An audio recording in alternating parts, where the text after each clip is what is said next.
Alright, before you click off, please give this video a chance. Please watch fully through. I'd really appreciate if you did so, alright? Well, let's get into it. Today we're going to be taking a look at Chelsea's formation and setup and what tactics Lampard uses to propel this Chelsea side. So, as you can see, Chelsea has this back line with Conte as a holding mid, Mount and Havertz as attacking midfielders or just wider midfielders, Pulisic, Werner as wingers, and Giroud up top. Of course, this formation can change a lot of the time with Chelsea having great squad depth. So, let's take a look at how Chelsea play in the build-up and the attack. So, in the attack, most of the time, depending on which side the ball is on, the fullback on the side that the ball is on will push up.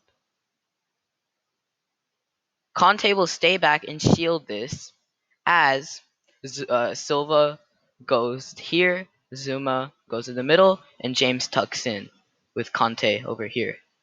When looking for a goal, though, you'll see James often going up as well into these areas. And you'll have this, Silva, and Conte over here. So this sometimes leaves them defensively suspect. So sometimes Mount will have to cover this area, or you'll have a different midfielder dropping deep just in case.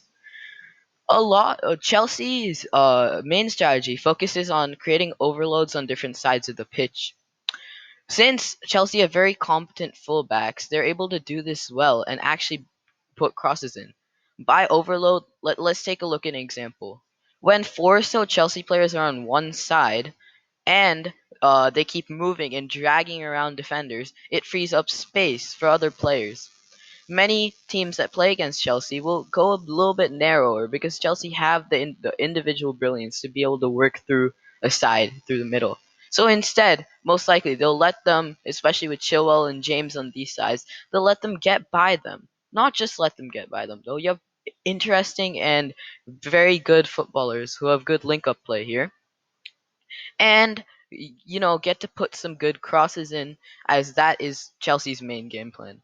Especially when James is here, Giroud always comes here. Sometimes he stays in the box. You have a lot of movement with Mount and Havertz, and it just works really well, especially for this sort of a system.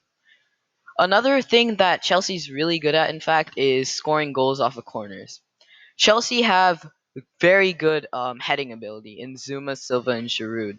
Especially when you have really good set piece takers like James and Chilwell, it makes for a lot of goals from these scenarios.